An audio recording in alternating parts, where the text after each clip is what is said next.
public, when they get stopped, they simply comply with what they're asked to do. They have nothing to fear. A dark shirt on the left side of the screen. An officer in a white shirt appears to punch her in the face without warning. How much time we got? How much time we got? Hey! You don't spit at officers! Dude, you think that was very cool?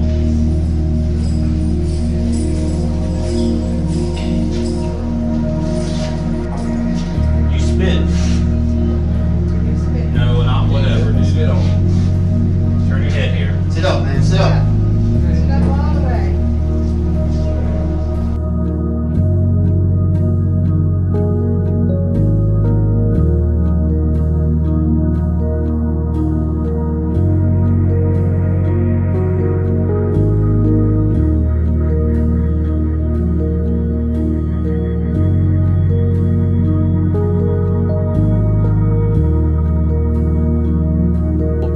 Another cop was decent enough to help. Yeah. The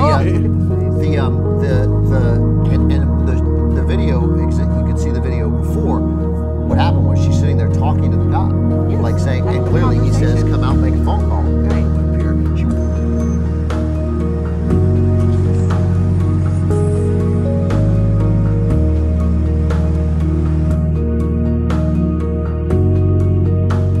We investigate why a local man who committed no crime was nearly killed over a traffic ticket. But these pictures speak for him. Confirmed by medical records. A crushed left orbital eye socket, multiple facial fractures, a broken left arm, loss of consciousness, a concussion, possible neurological damage.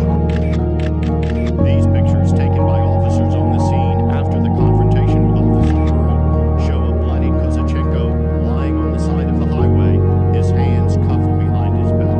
Officers charged Kozachenko with driving over hours and DUI, but both those charges were dropped. Blood alcohol test came back at 0, totally clean. Finally, officers charged Kozachenko with misdemeanor resisting, obstructing, or delaying a peace officer. That was dismissed. Contends, quote, "The force employed was reasonable and not excessive."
New allegations tonight regarding this incident caught on cell phone video. The family of the woman seen being hit by a CHP officer has identified her as Marlene Pinnock.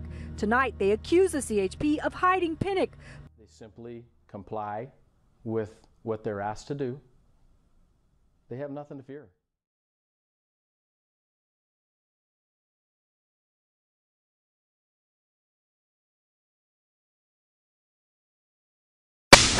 New tonight, an elderly World War II vet is in the hospital with a broken neck, and witnesses are blaming it on a fight with an Orlando police officer. That fight happened late last night in the 1800 block of North Orange Avenue. Fox 35 spoke to witnesses who saw it all happen.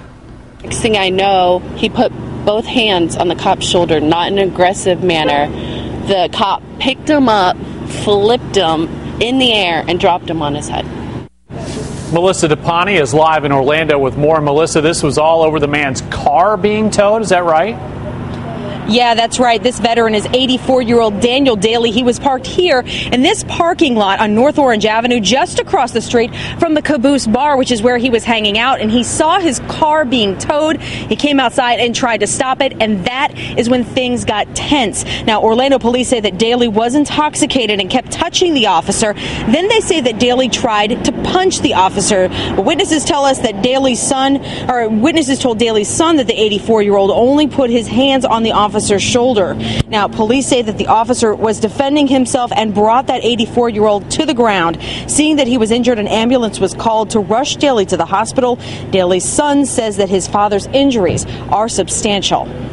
He's in the neurocritical care unit at Florida Hospital, and that his C1 vertebrae has been dislocated, I believe is the term they used. I was also told that 9 out of 10 people that have this injury do not walk away from the impact. Now, Orlando police say that Daly is being charged with battery on a law enforcement officer, which is a felony. Greg Daly says that his dad will undergo surgery tomorrow for his injuries that he sustained in this incident. Live in Orlando, Melissa DePane, Fox 35 News at 10. They simply comply with what they're asked to do. They have nothing to fear.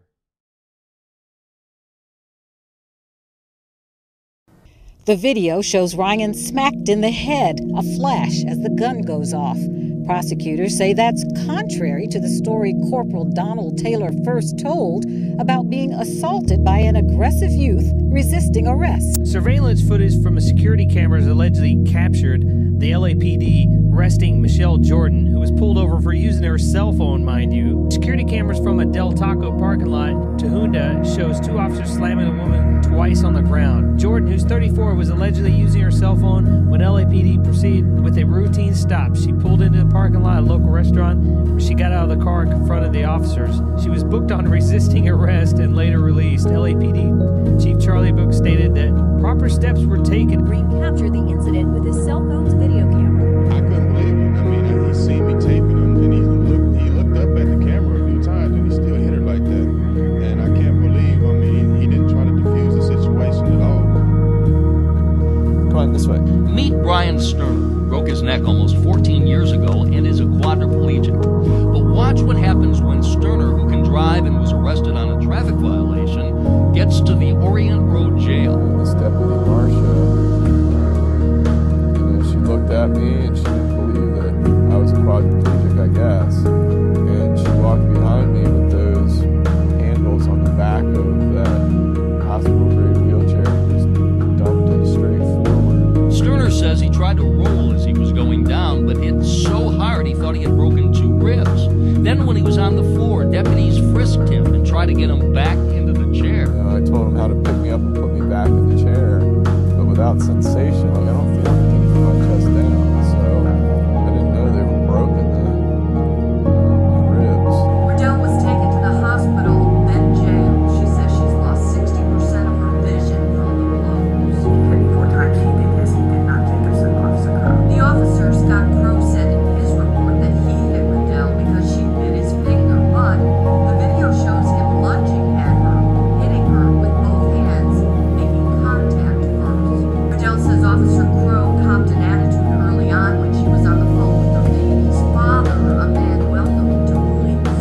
He's like, you're associated with him. And he said, yeah. And he said, this is about to get really ugly really quick. Take a look at this police officer. Sweep kicked Kevin's John Baptist to the ground while a group of kids watched from the bus. John Baptist was on that bus prior to the incident with the officers. Right there, it looks like the officer has John Baptist in a chokehold.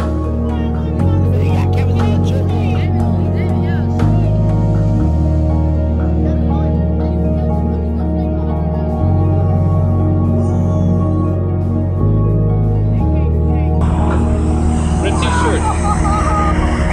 Hey, Well, Terry, that student, a 17-year-old boy, is in a hospital right now, but it all started here at Cedar Creek High School on Wednesday when 2 girls started fighting.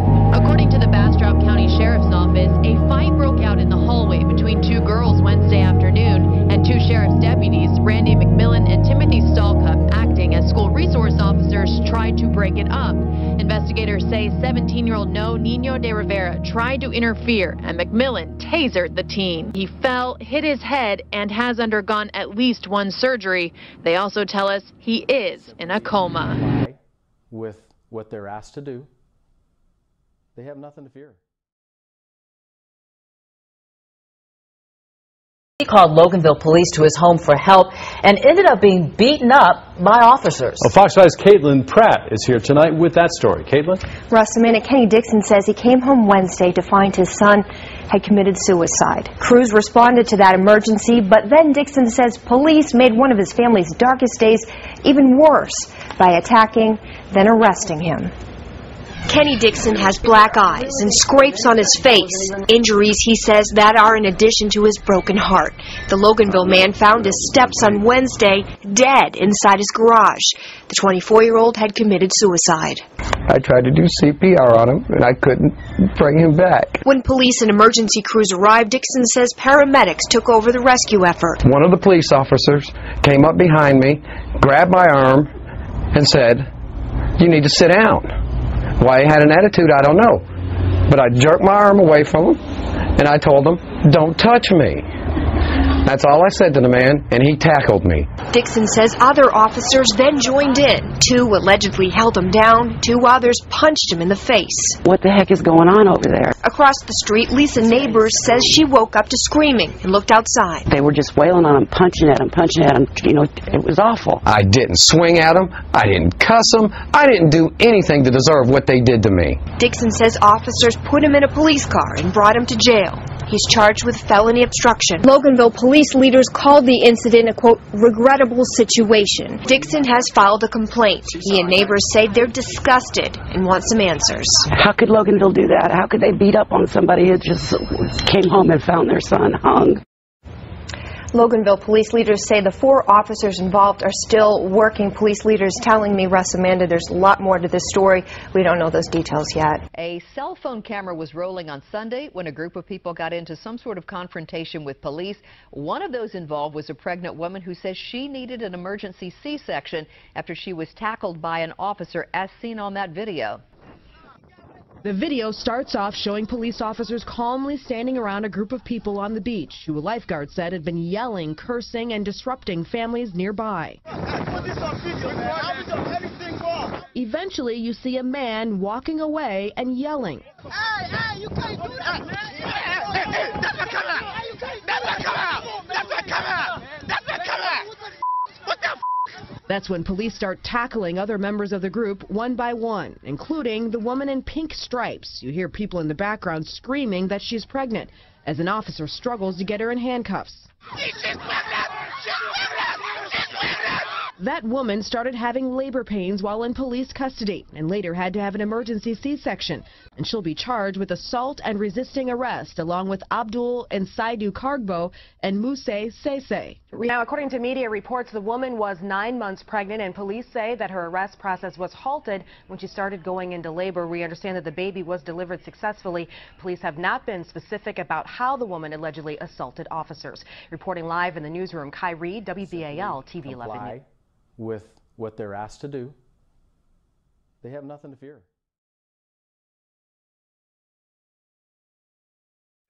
Officers may have been on better behavior had they known they were going to be on camera. How are you?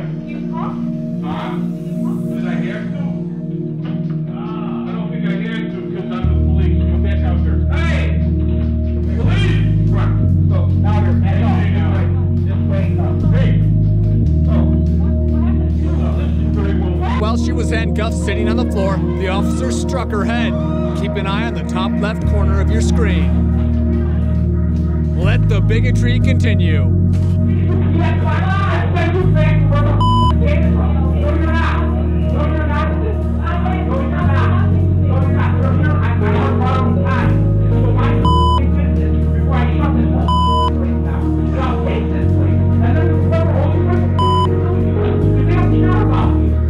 I want you to watch something that seems to show some police brutality. It also seems to show some deceptiveness, if not some downright lying. And it also seems to even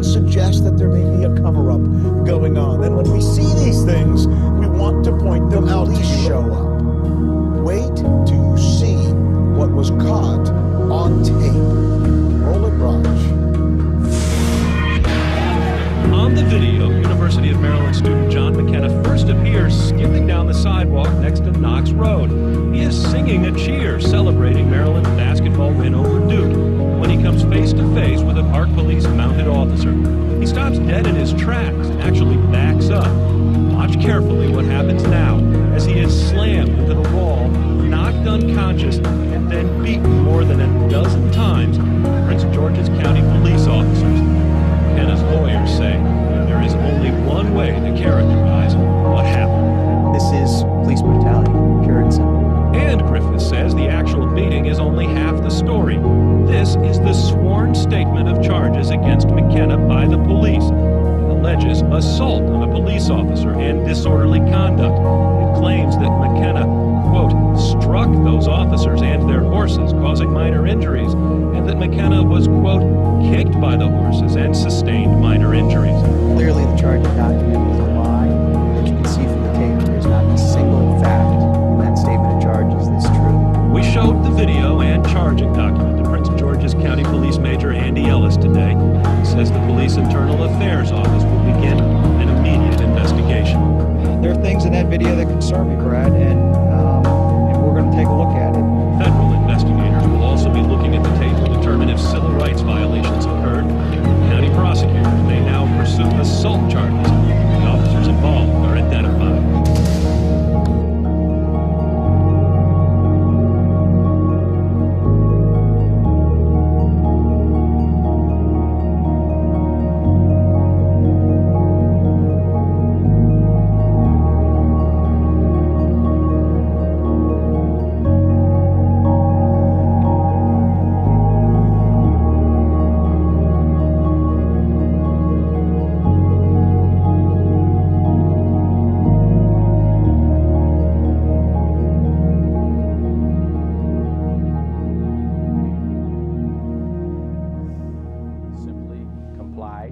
With what they're asked to do, they have nothing to fear.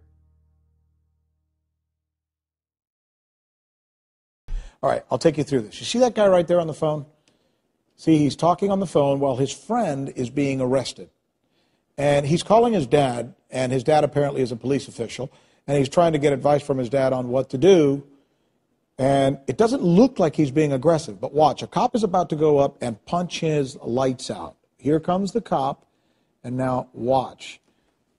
Does it look like he, boom, boom, and now to the ground he goes. There is a lot on this story. Michael de Herrera is the fella in the phone, and guess what? He's called into us, and we've got him now on the phone. The police officer says, in fact, I have one of these things right here. I'm going to read you what we're told the police officers say. They say that you spun to your left, attempting to strike me in the face, and that your fist was closed. Let's watch this together again. Do you attempt at all to hit him or strike him? No, not like Boom, it's boom. clearly on that video. One of my hand is holding my phone. The other hand is holding my arm that's holding my phone. There's no closed fist. There's no blading of my body. If anything, I become introverted into myself. All right, let me read you something else then. All right, here's something else that comes from the police. They say they have a witness that says that you, de Herrera, pushed another officer moments earlier and that the officer who hit you feared that you would do it again, that you were about to strike him. I should also share with our viewers that other witnesses dispute that you had pushed anyone at all that night. A disabled man tased by a police officer on a city bus says he intends to sue. This is security camera footage of a dramatic scene that unfolded back in May on a Central bus. Brad Hewlett planned to do what he says he always does, ride the bus while standing. Hewlett suffered neurological damage in 1991 after being hit by 2 trains and is handicapped. Because of my back feels better standing up than sitting down, and puts more pressure on the 2 herniated discs. When the driver asked him to sit down, Hewlett refused. Syracuse police were called. Officers ordered him to get off the bus. He again refused, saying he was doing nothing wrong. I paid to be on the bus, therefore I was not on there illegally, and I was not doing nothing that was not in my right.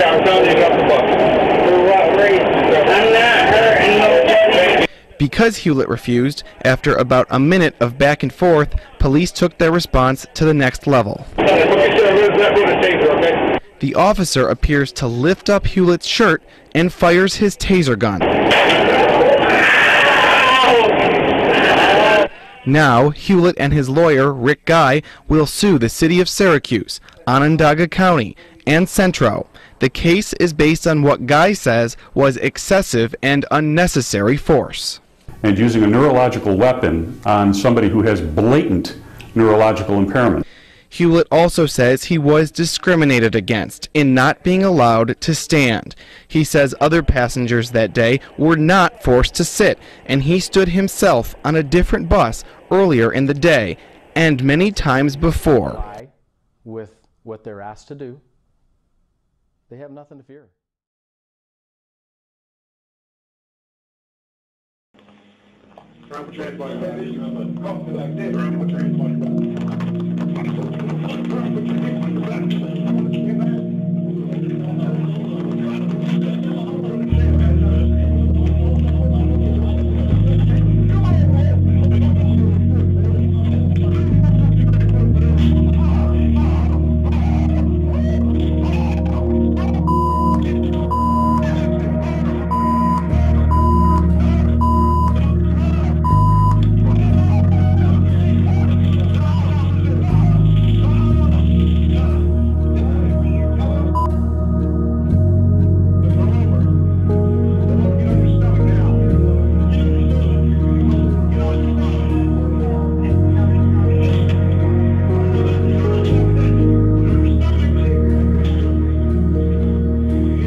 simply comply with what they're asked to do.